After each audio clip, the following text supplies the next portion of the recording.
నమస్కారం NSR news కి స్వాగతం నేను మీ సాయి ప్రియ ముందుగా ముఖ్యాంశాలు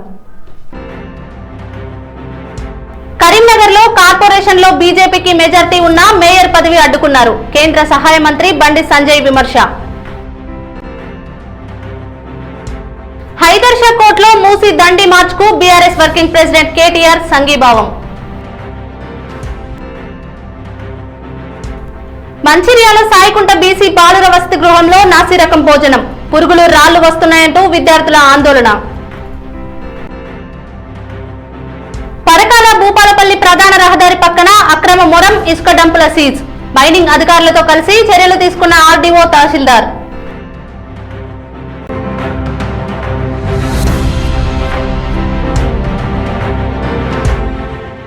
కరీంనగర్ కార్పొరేషన్ ఎన్నికల్లో బీజేపీ మెజార్టీ సీట్లు గెలిచినా మేయర్ కాకుండా అడ్డుకున్నారని అయినా భగవంతుని దయ వల్ల మేయర్ అయి ఇవాళ సేవ చేసే అవకాశం వచ్చిందని కేంద్ర హోంశాఖ సహాయ మంత్రి బండి సంజయ్ అన్నారు. రాజకీయ విమర్శలు అందరూ మానుకొని కేంద్రం రాష్ట్రం నుండి నిధులు తీసుకొచ్చి మారుమూల గ్రామాలకు అందేలా చూడాలన్నారు. సిద్దిపేట జిల్లా కోహెడ మండలం విజయనగర్ కాలనీలో బండి సంజయ్ పర్యటించారు. గ్రామ పంచాయతీ ఎన్నికల్లో ఇచ్చిన హామీ మేరకు ఇటీవల ఏకగ్రీవమైన విజయనగర్ కాలనీ బీజేపీ గ్రామ సర్పంచ్ సాధుల అమూల్యకు 10 లక్షల రూపాయల నిధుల గ్రాంట్ ను అందించారు. ఈ సందర్భంగా ఏర్పాటు చేసిన సమావేశంలో కేంద్ర మంత్రి మాట్లాడుతూ విజయనగర్ కాలనీ గ్రామ సర్పంచ్ గా బీజేపీ బలపరిచిన అభ్యర్థి అమూల్యను ఏకగ్రీవంగా గెలిపించినందుకు గ్రామ ప్రజలకు హృదయపూర్వక ధన్యవాదాలు తెలిపారు.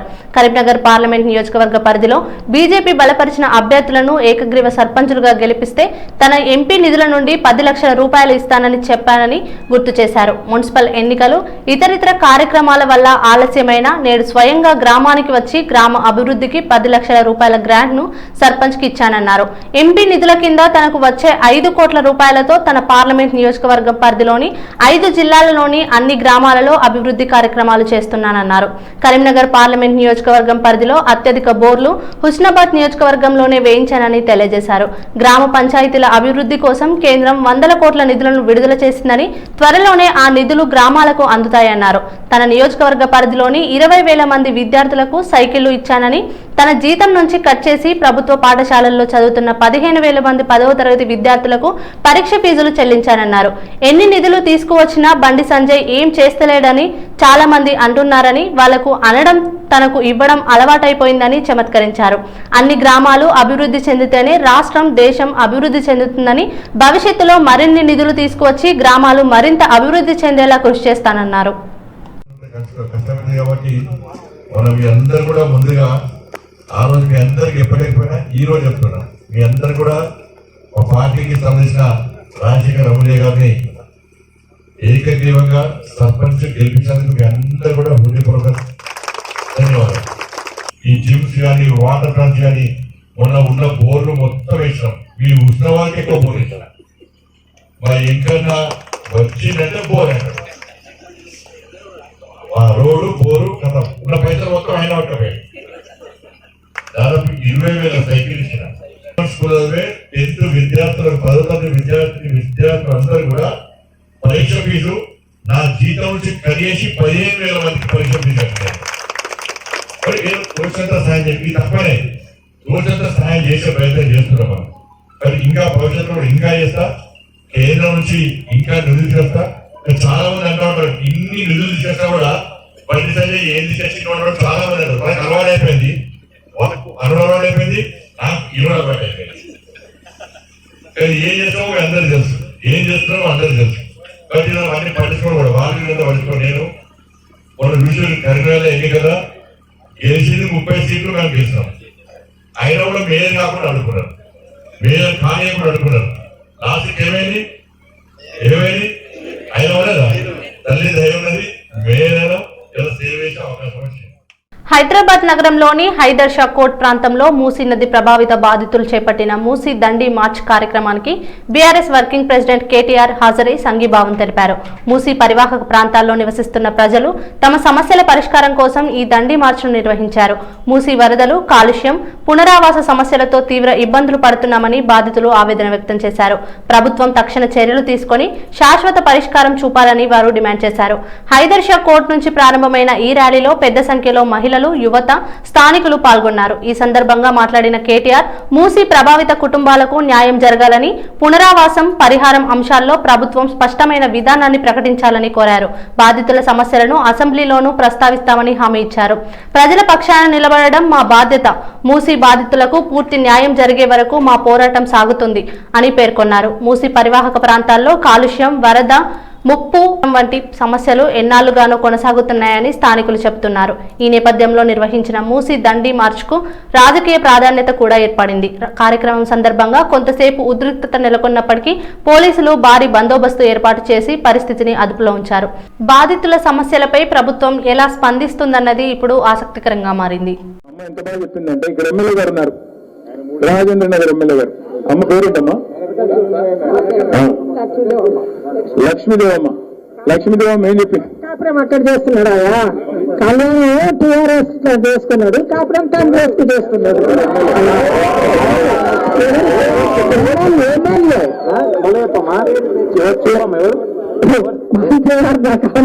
చదువు రాదు నాకు, పల్లెటూరు మనుషులు కానీ కళ్యాణ్ టీఆర్ఎస్ లో చేసుకున్నాడు, కాపురమేమో కాంగ్రెస్ లో చేస్తున్నాడు.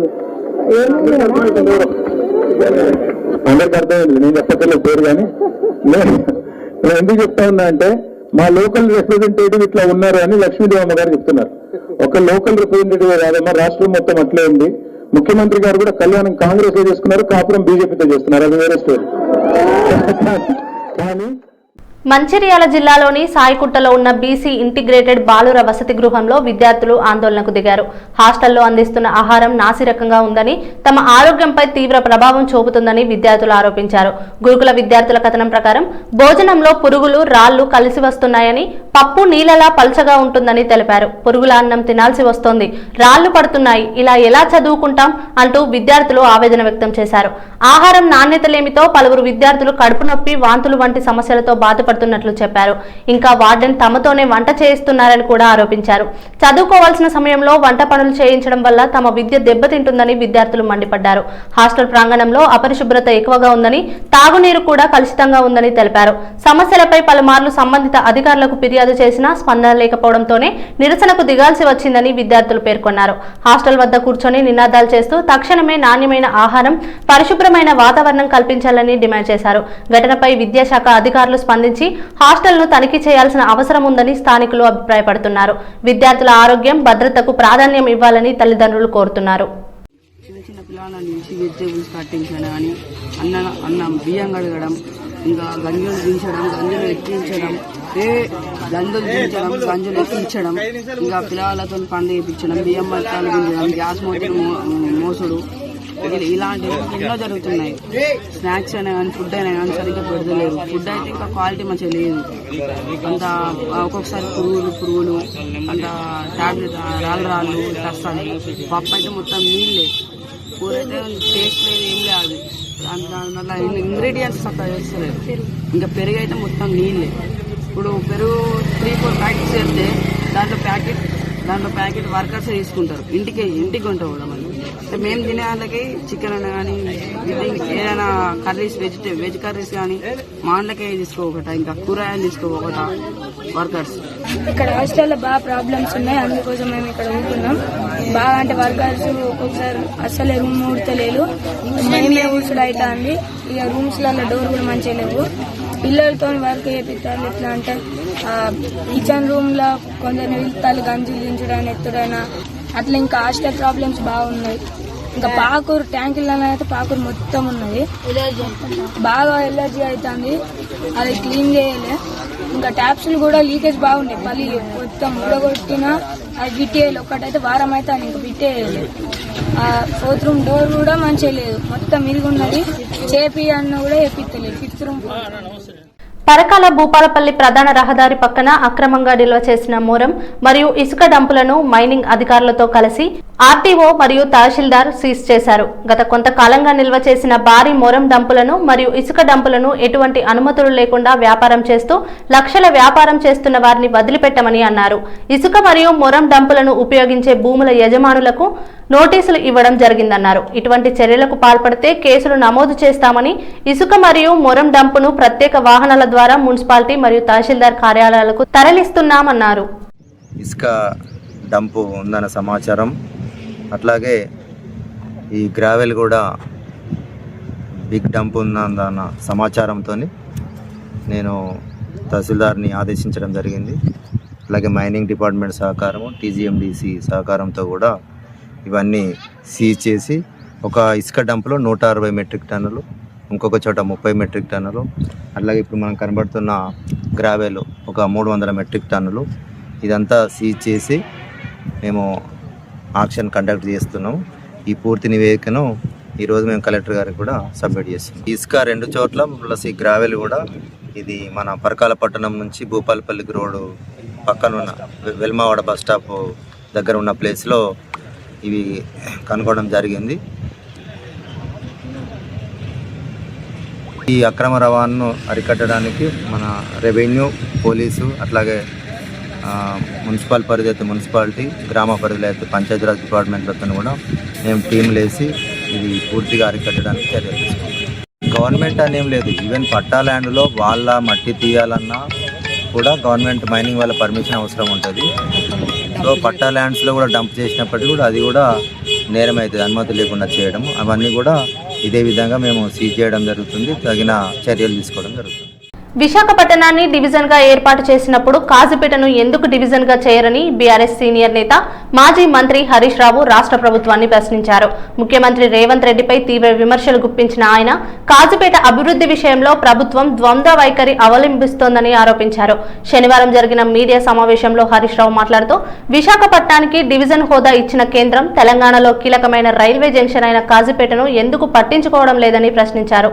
బడే బాయ్ చోటే బాయ్ అని బాగా మాట్లాడుతారు కదా రేవంత్ రెడ్డి, మరి మీ బడే బాయ్ని అడిగి కాజీపేటకు జోన్ లేదా హోదా ఎందుకు తీసుకురావడం లేదు అని నిలదీశారు. కాజీపేట రైల్వే జంక్షన్ కు చారిత్రక ప్రాధాన్యం ఉందని, ఉత్తర, దక్షిణ, తూర్పు, పడమర రైలు మార్గాలను కలిపే కీలక కేంద్రంగా ఇది నిలుస్తోందని తెలిపారు. ఇలాంటి ప్రాధాన్యం ఉన్న ప్రాంతానికి డివిజన్ లేదా జోన్ హోదా కల్పిస్తే వేలాది ఉద్యోగాలు సృష్టి అవుతాయని, ప్రాంతీయ అభివృద్ధి వేగవంతమవుతుందని చెప్పారు. అదే సమయంలో సీఎం రేవంత్ రెడ్డి ఉద్దేశపూర్వకంగానే ఈ అంశాన్ని కేంద్రం ముందు ప్రస్తావించడం లేదని హరీష్ రావు ఆరోపించారు. అడిగితే మీరు చేసే అవినీతి బయటపడుతుందనే భయంతో అడగడం లేదేమో అంటూ ఘాటు వ్యాఖ్యలు చేశారు. రాష్ట్ర ప్రయోజనాల కంటే వ్యక్తిగత రాజకీయ లాభాలకే ప్రభుత్వం ప్రాధాన్యత ఇస్తుందని విమర్శించారు. కాజీపేట ప్రజల ఆకాంక్షలను ప్రభుత్వం గౌరవించాలని, తక్షణమే డివిజన్ లేదా జోన్ హోదా కోసం కేంద్రంతో చర్చలు జరపాలని హరీష్ రావు డిమాండ్ చేశారు. ఈ అంశంపై ప్రభుత్వం స్పష్టమైన వైఖరి ప్రకటించాలన్నారు. ఇక ఈ వ్యాఖ్యలపై కాంగ్రెస్ వర్గాల నుంచి స్పందన వెలువడాల్సి ఉంది. మొంతా తుఫాన్ ప్రభావంతో గ్రేటర్ వరంగల్ మున్సిపల్ కార్పొరేషన్ పరిధిలోని 56వ డివిజన్ గోపాలపురం ఊర చెరువు గట్టు తెగిపోవడంతో వివేక్ నగర్ కాలనీ ముంపుకు గురైన విషయం తెలిసిందే.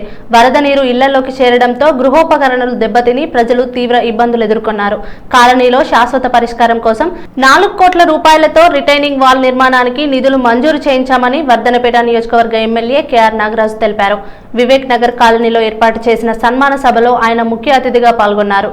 కాలనీ వాసులు పూల వర్షం కురిపిస్తూ ఘన స్వాగతం పలికారు. అనంతరం శారదాంబాదేవి ఆలయంలో ప్రత్యేక పూజలు నిర్వహించారు. ఈ సందర్భంగా ఎమ్మెల్యే మాట్లాడుతూ గోపాలపురం ఊర చెరువు పరిరక్షణకు ప్రత్యేక చర్యలు చేపట్టామని, భవిష్యత్తులో ముంపు సమస్యలు తలెత్తకుండా ముందస్తు ప్రణాళికతో పనులు కొనసాగుతున్నాయని తెలిపారు. తుఫాన్, వరద వల్ల వర్ధన్నపేట నియోజకవర్గంలో జరిగిన నష్టాన్ని ముఖ్యమంత్రి రేవంత్ రెడ్డి దృష్టికి తీసుకెళ్లామని, ఆయన స్వయంగా హన్మకొండకు వచ్చి వరద ప్రభావిత ప్రాంతాల్లో పర్యటించి బాధితులకు భరోసా ఇచ్చారని చెప్పారు. ఓరుగల్లు సమగ్ర అభివృద్ధిపై ప్రభుత్వం ప్రత్యేక దృష్టి పెట్టిందని, నగరం అండర్ గ్రౌండ్ డ్రైనేజీ వ్యవస్థ ఏర్పాటు దిశగా చర్యలు చేపడుతున్నట్లు తెలిపారు. మున్సిపాలిటీ పరిధిలోని విలీన గ్రామాల అభివృద్ధికి కార్పొరేషన్ నుంచి 3వ వంతు నిధులు కేటాయించాలని కోరామని వెల్లడించారు. వివేక్ నగర్ కాలనీ అభివృద్ధికి పూర్తి సహకారం అందిస్తానని, సీఎం రిలీఫ్ ఫండ్ ద్వారా నిరుపేదలకు అధిక నిధులు సమీకరించామని తెలిపారు. ప్రజాసేవే తన ధ్యేయమని, రియల్ ఎస్టేట్ మరియు కబ్జాల ఆరోపణలు నిరాధారమని స్పష్టం చేశారు. ఈ కార్యక్రమంలో డివిజన్ అధ్యక్షుడు కొంక హరిబాబు, కాలనీ అధ్యక్షుడు మర్రి ప్రభాకర్, మహిళా అధ్యక్షురాలు అనిత, కాంగ్రెస్ నాయకులు కందుకూరి పూర్ణచందర్ తదితరులు పాల్గొన్నారు. దానికి తోడు స్టామ్ వాటర్ అంటే వర్షపు నీళ్లు. ఈ వర్షం నీళ్లు మనకు కాకతీయులు ఎంతో ఆలోచన విధానంతో కట్టిన చెరువులన్నీ కూడా గొలుసు కట్టు చెరువులు. ఒక మత్తడి పడితే ఒకటి నిండుతుంటుంది.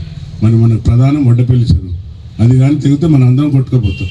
చాలా భయంకరమైన, అసలు ఆ రోజు అదే భయమైంది, ఎక్కడ వడ్డపల్లి చెరువు తెగుతుందని. సో సోదరుడు హరిబాబు చెప్పినట్టుగా దానిపైన కూడా మొత్తం రిటర్నింగ్ వాల్ కట్టాలని అది కూడా లెటర్ ఇచ్చిన, అది కూడా పెండింగ్ ఉంది. బహుశా శాంక్షన్ ఈ బడ్జెట్ మార్చి తర్వాత వస్తుంది అనుకుంటున్నా.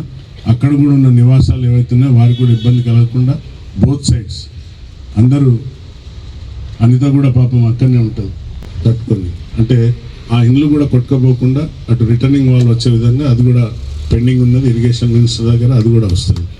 ఈ తప్పనిసరిగా దీన్ని రిటర్నింగ్ వాల్ కట్టించి, మీకు తెలియదు ఇంకోటి ఆల్రెడీ 10 దగ్గరికి వచ్చింది, కలిస్తే అయిపోతుంది. 10 కోట్లతోని వాకింగ్ ట్రాక్ కూడా సుందరీకరణ కోసం కూడా పెండింగ్ ఉన్నది. దశరథం గారు కాలనీ వాసులు అందరూ కూడా అడిగిండ్రు. దీన్ని తప్పనిసరిగా మాటలు కాదు చేసి చూపెడతాను. ఆ శిలాఫలకాలు గతంలో వేసినవి అట్లనే ఉన్నాయి, ఆ శిలాఫలకాలు అట్లనే ఉన్నాయి. ఇది మాత్రం 100% తెస్తా 10 కోట్లు. కాజీపేటలో పర్యటించిన బీఆర్ఎస్ నాయకుడు హరీష్ రావుపై ఎమ్మెల్యే నాయని రాజేందర్ రెడ్డి తీవ్ర స్థాయిలో మండిపడ్డారు. కాజీపేటకు తరచూ పర్యటనలకు వస్తున్న హరీష్ రావు బీజేపీ బీఆర్ఎస్ ప్రభుత్వాలు 10 ఏళ్లు అధికారంలో ఉన్న సమయంలో కాజీపేట రైల్వే కోచ్ ఫ్యాక్టరీ విషయం ఎందుకు గుర్తుకు రాలేదని ప్రశ్నించారు. మీ హయాంలో కాజీపేటకు చేసిన అభివృద్ధి శూన్యమని విమర్శించారు. గతంలో కాంగ్రెస్ ప్రభుత్వం అధికారంలో ఉన్నప్పుడు మాజీ మంత్రి పొన్నాల లక్ష్మయ్య హయాంలో 20 కోట్ల నిధులు మంజూరు చేసి 54 ఎకరాల భూమిని కోచ్ ఫ్యాక్టరీ స్థాపన కోసం సేకరించామని గుర్తు చేశారు. సీనియర్ శాసనసభ్యునిగా ఉన్న హరీష్ రావు దుష్ప్రచారాలు చేయడం సబబు కాదని, వరంగల్ ప్రజలను ఇంకా ఎన్నిసార్లు మోసం చేస్తారని ప్రశ్నించారు. పర్యటనల పేరుతో 10 ఏళ్లు కాలక్షేపం చేసింది మీరేనని ఆరోపించారు. 15 ఏళ్ల పాటు ఎమ్మెల్యేలుగా ఉన్న మాజీ ప్రజాప్రతినిధులు కాజీపేటకు చేసిన అభివృద్ధి ఏమిటో స్పష్టం చేయాలని డిమాండ్ చేశారు. పేద ప్రజల పాలిట శాపంగా మారిన పలు నిర్ణయాలను కేంద్రంతో కలిసి అమలు చేసింది కూడా మీరేనని విమర్శించారు. నమస్కారం. ఈరోజు హరీష్ రావు గారు కాజీపేటకు వచ్చి ఏదో పెళ్ళో ఏదో కార్యక్రమం ఉంటుంది, ఆ కార్యక్రమానికి వచ్చి ఇక్కడ దానికి వచ్చినా కదా ఒక కార్యక్రమం అడ్జస్ట్ చేసి పోవాలనే ఆలోచనతోటి కాజీపేటలో కోచ్ ఫ్యాక్టరీ గురించి వచ్చి మాట్లాడుతుంటే ప్రజలు నవ్వుకుంటున్నారు. 15 ఏళ్ళు 10 ఏళ్ళు అయితే మీరు కలిసి సంసారం చేశారు కదా బీజేపీను బీఆర్ఎస్, ఏమి చేయగలిగినారు? వాళ్ళు చెప్తుండ్రు ల్యాండ్ అక్వైర్ అట మొదట వాళ్ళు చేసిండ్రంట కోచ్ ఫ్యాక్టరీకి కాజీపేట దాని గురించి. పొన్నా లక్ష్మయ్య గారు ఎండోమెంట్ మినిస్టర్ గుండగా 20 కోట్ల రూపాయలు ఎండోమెంట్ కట్టి 53 ఎకరాలు ఫస్ట్ అక్వైర్ చేసింది కాంగ్రెస్ పార్టీ. దీని మీద చరిత్ర ఖైదాలు ప్రతి ఒక్క ఖైదా మీ ముందు పెడతా, తెలుసుకోండి. చరిత్ర తెలియకుండా మాట్లాడటం అలవాటు అయిపోయింది వీళ్ళది. మీ చరిత్ర, మీ యొక్క బతుకుల చరిత్ర అందరి గురించి వరంగల్ జిల్లా ప్రజలకు పూర్తిగా తెలిసే మిమ్మల్ని పక్క కూర్చోబెట్టారు. 11 సీట్లు మాకు ఇచ్చి మిమ్మల్ని పక్క కూర్చోబెట్టారు. అది గుర్తుపెట్టుకోండి ప్రజలారా, వరంగల్ జిల్లా ప్రజలారా, మీరందరూ కూడా గుర్తుపెట్టుకోండి. మళ్ళా దోపిడి దొంగల ముఠా తిరుగుతున్నది, పిల్లల్ని ఎత్తుకపోయే ముఠా తిరుగుతున్నది. మరి వీళ్ళ దట్ట మనం జాగ్రత్త వహించవలసిన అవసరం ఉన్నది. ఎందుకంటే 20 ఏళ్ళు వెనుకపోయిన వరంగల్ ఉమ్మడి జిల్లాని రేవంత్ రెడ్డి గారి నాయకత్వంలో మళ్ళా మనం ఇవాళ అండర్ గ్రౌండ్ డ్రైనేజ్ కానివ్వండి, ఎయిర్పోర్ట్ కానీ, మాస్టర్ ప్లాన్ కానివ్వండి, అన్నీ కూడా ఇవాళ మనం సాధించుకొని వచ్చి మళ్ళీ మంచి వాతావరణంలో ముందుకు తీసుకుపోతుంటే ఇలాంటి ముఠా వచ్చి తిరుగుతున్నది. కాబట్టి ఈ ముఠా పట్ల మనం జాగ్రత్తగా ఉండాలని విజ్ఞప్తి చేస్తున్నాం. వరంగల్ మహానగరంలో చరిత్ర ప్రసిద్ధిగాంచిన శ్రీ భద్రకాళి దేవస్థానాన్ని ఆదివారం ఉదయం హన్మకొండ జిల్లా collector Chahad Bajpai NPDCL MD Varun Reddy దంపతులు కుటుంబ సమేతంగా ఆలయాన్ని దర్శించి అమ్మవారిని దర్శించుకున్నారు. ఆలయానికి విచ్చేసిన జిల్లా కలెక్టర్ కుటుంబ సభ్యులకు ఆలయ కార్యనిర్వహణాధికారి రామల సునీత, ప్రధాన అర్చకులు భద్రకాళి శేషు, ధర్మకర్తలు తొణుపునూరి వీరన్న, ఓరుగంటి పూర్ణచందర్, మూగ శ్రీనివాసరావు, పూర్ణకుంభం మంగళవాద్యాలతో ఘనస్వాగతం పలికారు. ముందుగా ఆదిశంకరాచార్యులను వల్లభ గణపతిని దర్శించిన అనంతరం ఆలయంలో అమ్మవారికి ప్రత్యేక పూజలు నిర్వహింపజేశారు. పూజ అనంతరం ప్రధాన అర్చకులు భద్రకాళి శేషు ఆధ్వర్యమున అర్చకులు, వేద పండితులు మహదాశీర్వచనం నిర్వహించి అమ్మవారి శేష వస్త్రములు బహుకరించి ప్రసాదములు అందజేశారు. ఖమ్మం జిల్లాలోని వెలుగుమట్ల గ్రామానికి చెందిన ఇల్లు కోల్పోయిన బాధితులపై పోలీసులు చర్యలు ఉద్రిక్తతకు దారితీశాయి. తమ ఇళ్లను కోల్పోయిన బాధితులు ప్రభుత్వం తక్షణం పునరావాసం కల్పించి న్యాయం చేయాలని డిమాండ్ చేస్తూ ఖమ్మం నగరంలోని అంబేద్కర్ భవన్ వద్ద నిరసన కార్యక్రమానికి దిగారు. ఇల్లు లేక రోడ్డున పడ్డామని, తమ కుటుంబాలతో తీవ్ర ఇబ్బందులు ఎదుర్కొంటున్నామని బాధితులు ఆవేదన వ్యక్తం చేశారు. ప్రభుత్వ అధికారులు పలుమార్లు వినతి పత్రాలు ఇచ్చినా స్పందన లేకపోవడంతో నిరసనకు దిగాల్సి వచ్చిందని తెలిపారు. మాకు పునరావాసం కల్పించాలి, ఇళ్ల స్థలాలు స్థలాలు ఇవ్వాలి, వెంటనే చర్యలు తీసుకోవాలి అంటూ నినాదాలు చేశారు. ఈ సందర్భంగా భారీగా మోహరించిన పోలీసులు నిరసనను అడ్డుకునే ప్రయత్నం చేశారు. నిరసనకారులను చెదరగొట్టేందుకు తోపులాట జరిగినట్టు సమాచారం. కొందరిని అదుపులోకి తీసుకుని పోలీస్ వాహనాల్లో తరలించారు. మహిళలు, వృద్ధులు కూడా ఉండడంతో పరిస్థితి కొంతసేపు ఉద్రిక్తంగా మారింది. పోలీసుల చర్యలను బాధితులు తీవ్రంగా ఖండించారు. తమకు న్యాయం కోరితే అరెస్టులు చేయడం దుర్మార్గమని ఆగ్రహం వ్యక్తం చేశారు. ప్రజాస్వామ్య పద్ధతిలో నిరసన తెలియజేస్తున్నామే తప్ప ఎలాంటి హింసాత్మక చర్యలకు పాల్పడలేదని స్పష్టం చేశారు. ఇక అధికారులు మాత్రం చట్టం, సమాధానం, భద్రత దృష్ట్యా చర్యలు తీసుకున్నామని పేర్కొంటున్నట్టు తెలుస్తోంది. పరిస్థితి అదుపులో ఉందని పోలీసులు తెలిపారు. ఈ ఘటనపై స్థానిక ప్రజాప్రతినిధులు స్పందించాల్సి ఉందని బాధితులు కోరుతున్నారు.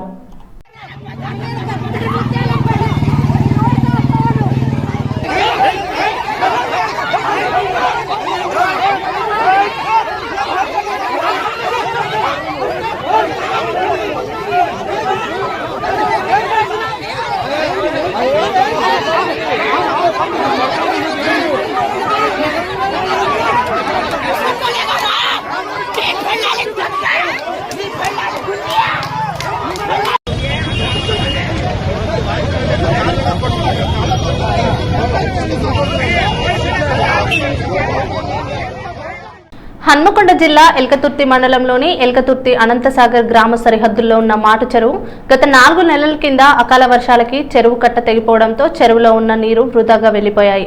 అనుసంధానంగా ఉన్న కల్వర్టు బ్రిడ్జిలు అకాల వర్షం వల్ల వచ్చిన నీటి ప్రవాహంలో కూలిపోవడం జరిగింది.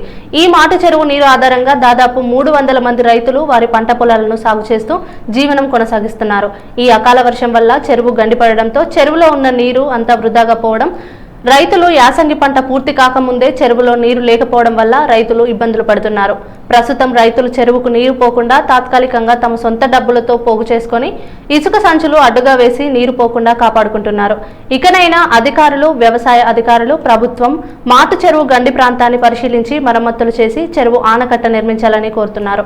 ఆనకట్ట వేయకపోతే వచ్చే వర్షాకాలానికి నీరు చెరువులో ఉండకుండా వృధాగా పోతాయని ఆవేదన వ్యక్తం చేస్తున్నారు. మంత్రి పొన్నం ప్రభాకర్ మరియు వర్ధనపేట ఎమ్మెల్యే కేఆర్ నాగరాజు చొరవ తీసుకొని రైతుల గోడును పట్టించుకోవాలని, మాటు చెరువు మరమ్మతులు చేపట్టి తక్షణమే రైతులకు నీరు అందే విధంగా, పంట పొలాలకు నీరు నిల్వ ఉండే విధంగా చర్యలు చేపట్టాలని రైతులు వారి ఆవేదనను వ్యక్తం చేస్తున్నారు. ఈ కార్యక్రమంలో ఎల్కతుర్తి గ్రామానికి చెందిన రైతులు కడారి సురేందర్, బొజ్జ కిరణ్, ముడతల వనమ్మ, కడారి కోమరయ్య, కడారి బీరయ్య, కడారి రవి, గడ్డం మల్లయ్య, మాటూరి జయపాల్, అద్దం సంపత్, తంగిళ్లపల్లి కిరణ్, కడారి మహేష్, ఉడతల రవి, బొజ్జ రవి, పంగస్వామి, గడ్డం ఐలయ్య తదితరులు రైతులు అక్కడ గండిపడిన ప్రాంతాన్ని ఇసుక బస్తాలతో అడ్డుకట్ట వేయడం జరిగింది. వెంటనే ప్రభుత్వం రైతులను ఆదుకోవాలని ఈ సందర్భంగా కోరారు.